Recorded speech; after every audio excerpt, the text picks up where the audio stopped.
June 28, 2024. The Supreme Court ruled 6-3 that cities can arrest people for sleeping outside even when every shelter bed in the city is full. That ruling didn't build a single new bed.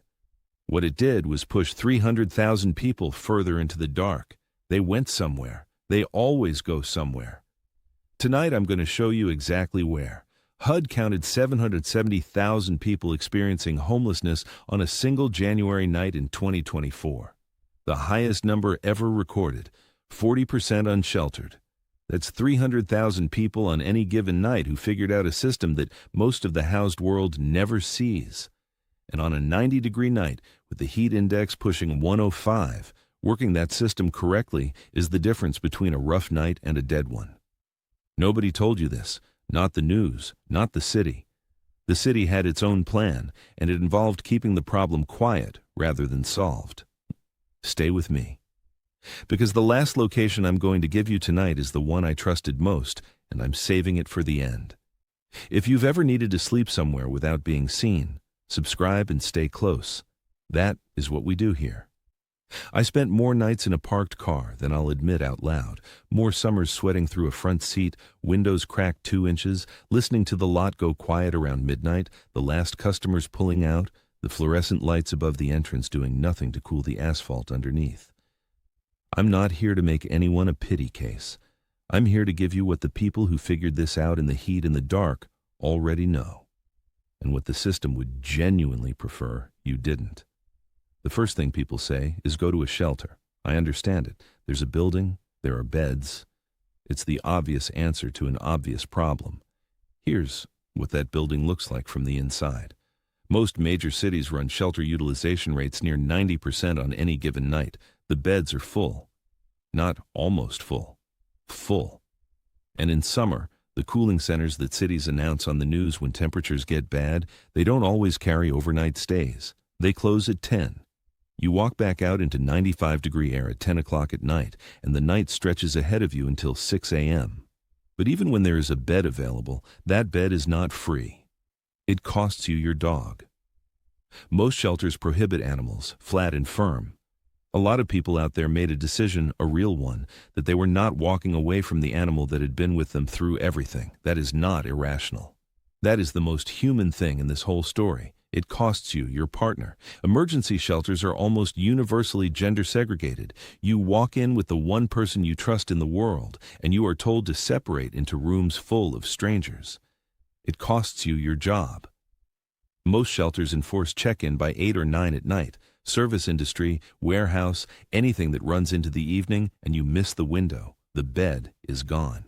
And it costs you your stuff. Phones disappear, medication disappears, lose your ID in a shelter, and rebuilding becomes nearly impossible. That is documented in shelter assessment after shelter assessment, not anecdote. I'm not saying never use a shelter. When it's 110 degrees outside with no shade in reach, a bed under a roof beats the alternative. When temperatures bottom out below zero in winter, same answer. The system saves lives at the extremes. That is the truth. But the other 95% of nights are not extremes. They're just hard. And for those nights, you need something the system doesn't offer. Here's exactly what that looks like. The principle behind every location I'm about to walk you through is the same one. You are not hiding. You are belonging. Understand this before anything else, because it changes every decision you make out there. Security guards and police are trained to identify anomalies, things that don't fit the expected pattern of a place. A tent pitched under a concrete overpass at midnight is an anomaly. An old sedan in a hospital parking structure at 2 a.m. is not. Families of patients in the ICU are in that structure. Night shift nurses coming off 12 hours are in that structure. Residents who drove in at midnight and parked before going straight upstairs are in that structure. Your car fits the pattern. You fit the pattern. That is the mechanism. It's not invisibility. It's normalcy. The other half, especially from June through August, is physics. The sun deposits roughly 1,000 watts per square meter onto a dark surface in direct sunlight. A car roof converts that radiation into interior heat before you feel it. On an 80-degree day, which is 27 Celsius, a sealed car interior reaches 99 degrees in 10 minutes, 119 in 30 minutes, 130 degrees, that's 54 Celsius, within an hour. On a 90-degree ambient day, add 10 degrees to every one of those numbers. A dark vehicle runs 10 to 15 degrees hotter than a light one. That is not a side note. That is the math that decides whether you survive the night. The enemy in summer is radiant heat, not ambient temperature. Radiation. The sun hits the metal and glass and deposits heat before you're ever awake, before you felt anything wrong, before you can make the decision to move. The solution is not ventilation alone. The solution is blocking the radiation at its source before it enters the glass. Shade from a structure, a tree canopy, a reflective windshield shade with the silver side facing out toward the sun, which alone reduces interior temperature by 15 to 20 degrees. Think of it this way. You're not hiding from the light. You're standing in the shadow the light already made. Everything casts a shadow. You just have to know which ones are big enough. I'll start where most people start, with the big box parking lot. Walmart, Target. 24-hour retail with steady overnight traffic, delivery trucks arriving at midnight, restockers pulling pallets across the lot at 3 a.m. There was a time when Walmart had an informal policy that vehicle dwellers were welcome. RV travelers knew it. Van people knew it. You could pull into the far corner at 11 at night and be invisible by midnight because the lot was full of people with legitimate reasons to be there at any hour. I used that more times than I can count. Far corner of the lot, shade in the windshield, arrive late, leave by 6 a.m. before the morning shift started filing in. That changed around 2019, 2020. Walmart ended it at most corporate locations. The signs appeared. No overnight parking, no camping. Walk across most Walmart lots after midnight now and you'll see them. Some stores still tolerate it quietly, maybe a quarter of locations, at the individual manager's discretion. But you cannot rely on it the way you once could. Cracker Barrel is more reliable. Their published policy as of 2024 is that RVs and travelers are welcome to park overnight with the expectation of patronizing the restaurant. 660 locations across the country. That policy is written down. That difference between a manager's mood and a written policy is the difference between a plan and a gamble. From retail, you move to government infrastructure. Interstate rest areas are the cleanest option a vehicle dweller has, and they're the one most people overlook because they think of them as short stops, not overnight destinations. Federal regulations set a minimum stay of 8 hours at rest areas.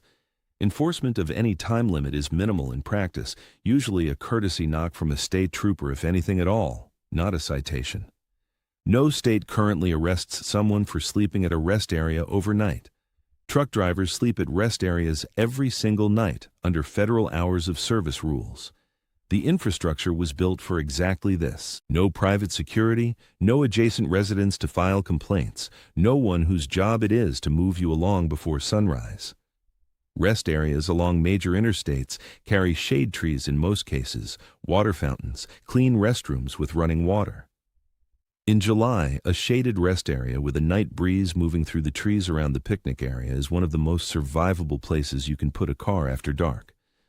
I've pulled into rest areas at 11 at night, found a spot in the tree shadow, cracked both front windows, and been out before the sun was hot enough to matter. From rest areas, you go commercial, truck stops, pilot, flying J Loves. 3 in the morning, I've pulled into those lots and felt something close to peace, because sleeping in a vehicle at a truck stop is not a workaround. It is the business model. Hundreds of vehicles sleep at those lots every single night. Semi-trucks, recreational vehicles, passenger cars. A car in a truck stop lot is one in a crowd of hundreds, and nobody is looking at it twice. Park on the car and RV side, not blocking the truck lanes. Arrive like a traveler. Do not set up camp outside the vehicle. No chairs on the pavement, no coolers on the ground. Just a vehicle, parked, belonging. Inside the door, showers for $12 to $14 with a towel included, no commercial driver's license required, bathrooms available all night, hot food around the clock, air conditioning. On a day when ambient temperature is over 100 degrees Fahrenheit, the inside of a truck stop restaurant is a survival resource. And $1 for coffee buys goodwill that keeps the manager from looking twice at you when you park for the night. Summer hazard. Avoid parking near idling diesel trucks. The exhaust and residual heat come off those engines all night. Find the periphery of the lot, whatever tree cover exists, the side of the building where the overhang throws shade by early morning. Those small adjustments are the difference between a good night and a sweating, diesel-smelling one. Now into the city. And the city has its own geometry. Hospital parking structures are among the most reliable urban locations I've ever used. Hospitals run 24 hours every day of the year. Families of overnight patients are in those garages at 3 a.m. Night shift nurses are in there. Residents are in there. A parked car in a covered structure at any hour fits into a pattern that has never once stopped. I've sat in covered hospital garages on hot July nights and felt the difference that concrete makes. In direct sun, a car in an open asphalt lot can hit 130 degrees inside within an hour. In a covered structure, the deck above you blocks the solar radiation entirely.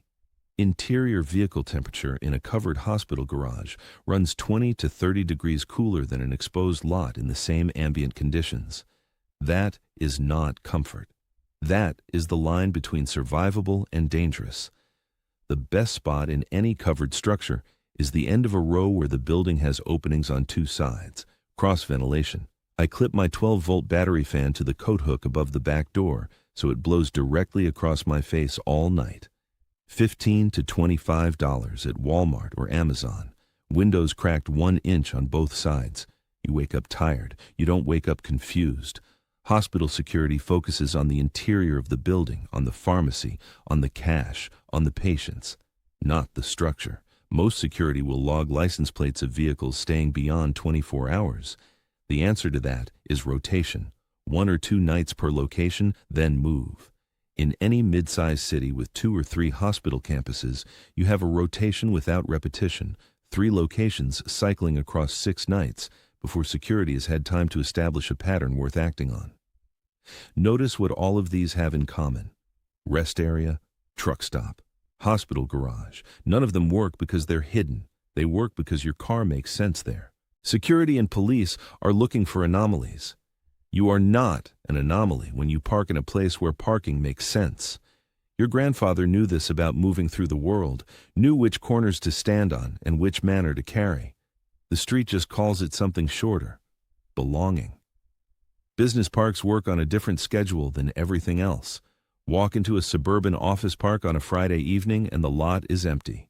It stays empty Saturday and Sunday. No residents means no complaint calls. Security, if there is any, is a contracted drive-by, a car moving through the lot slowly and leaving, not a thorough investigation. A vehicle that looks like it belongs to a contractor who left for the weekend is invisible by simple virtue of being unremarkable. Clean vehicle. No external clutter. No visible bedding from outside. Face toward the exit. That is the entire system. Industrial zones on a Sunday night compound the effect. No residents within earshot, no complaints, no patrol pattern anyone has bothered to establish. Summer warning: industrial zones almost never have tree cover. Asphalt and concrete absorb all day and re-radiate through the night. 5 degrees of warmth trapped in the pavement under you. Park on the north or east side of a building for morning shade. Use this as an overnight location only. By late morning in summer, you move. Church lots are the most human of everything I'm going to give you. Faith communities have been running formal safe parking programs since 2004. New Beginnings Counseling Center in Santa Barbara launched one of the first. They screened participants, organized church lots across the city, gave families and individuals a safe place to be overnight without confrontation or criminal exposure. Los Angeles County runs Safe Parking LA across multiple church sites now. San Diego has a program. Boulder County, Colorado has one. The infrastructure for this already exists, quietly, across this country, because faith communities figured out long before government did that the problem was real and the solution was a parking lot after hours. What most people don't know is that you can simply ask. A direct, respectful conversation with a pastor or church administrator explaining that you need a quiet place to park for a few nights succeeds somewhere between 30 and 50% of the time based on what van-dwelling communities have tracked over years. When the answer is yes, you have the safest option on this entire list. You are a guest. You have permission. The trespass question disappears. Church lots usually carry large trees because churches plant them and let them grow. The north and east sides of a church building hold morning shade. Some facilities have outdoor water spigots on the exterior wall, which matter more than you'd think after a week of heat. The overnight quiet in a church lot is different from the overnight quiet of a hospital garage or a truck stop. It's an earned quiet. Here is what none of the institutions that touch this problem want to become common knowledge. Cities don't benefit from solving homelessness. They benefit from managing it, which means moving it. Business improvement districts, the private public organizations funded by commercial property assessments in downtown corridors, spend between $500,000 and $2 million a year on private security in cities like Los Angeles and New York. That money does not create a single shelter bed. The function is displacement, moving people out of the commercial corridor and into somewhere the business owners don't have to see. It is documented in their annual reports. It is not hidden. The shelter system receives roughly $35 to $65 per person per night in Government Emergency Solutions grant funding. More unsheltered nights means more contracted service need, means more revenue. Rand Corporation researchers have documented this structural incentive failure. The system is not designed by bad people. It is operated by people responding to the incentives in front of them, and those incentives point toward managing the problem, not ending it. And then, the Supreme Court handed cities a new tool. After Grants Pass v. Johnson, decided June 28, 2024, cities can enforce camping bans even when every shelter bed in the city is full. The original Grants Pass ordinances fined a first offense at $295, escalated to criminal trespass with fines up to $250 and 30 days in jail for repeat violations. A sweep generates a press release. It shows visible activity. UC Berkeley researchers studying San Francisco enforcement sweeps documented that sweeps displace people without reducing their numbers. The people move. The numbers stay. The city gets the press release. Nobody sat in a room and designed this outcome, but every institution that touches this problem has a structural reason to manage it rather than solve it. And the people who figured out survival anyway share the knowledge in subreddits, Discord servers, Facebook groups, van-dwelling forums. 300,000 people on any given night have worked out systems that the city would prefer remain invisible. This channel exists because that knowledge should travel further than a forum post. I am not going to be the man who gets you hurt. In summer heat above 90 degrees Fahrenheit, which is 32 Celsius, your car in direct sun becomes dangerous within 20 minutes. At 95 degrees ambient, car interiors can reach 150 degrees Fahrenheit, which is 65 Celsius, within an hour. Core body temperature above 104 degrees Fahrenheit, that's 40 Celsius, is heat stroke. Heat stroke without treatment is organ failure. That is the end of this. If you wake up and you are confused, dizzy, or your skin is hot and dry when you should be sweating, that is heat stroke. Get out of the vehicle immediately. Get to air conditioning. Call 911. I mean that without any hesitation. Minimum gear list for summer vehicle sleeping. Reflective windshield sunshade. Silver side facing outward, $10 to $20 at any auto parts store. Cuts interior temperature 15 to 20 degrees by blocking radiation before it enters the glass. Battery-powered 12-volt fan, $15 to $25. Run all night with windows cracked 1 inch on both sides. Water, 1 gallon minimum per person per day in heat. Electrolyte packets from Dollar Tree, $1.25 for a pack of 8. These are not optional. These are the numbers. Never run your engine in any enclosed or semi-enclosed space. Carbon monoxide is odorless. It is colorless. At 400 parts per million, it is life-threatening within 3 hours. At 800 parts per million, fatal within 2. It incapacitates before you know it's there. The Kitty Nighthawk CO detector is $20 to $28 at Walmart or Home Depot. It runs on batteries. It fits in a glove box. This kills people every year in vehicles. Get the detector. That is a hard requirement. Now let me clear some things out. The abandoned building. People assume vacant structures are free shelter. They are not. Pre-1978 buildings carry asbestos and lead paint. Floors fail without warning. There are no reliable exits when fire starts. And in summer, an enclosed building with no ventilation traps heat worse than a car in direct sun.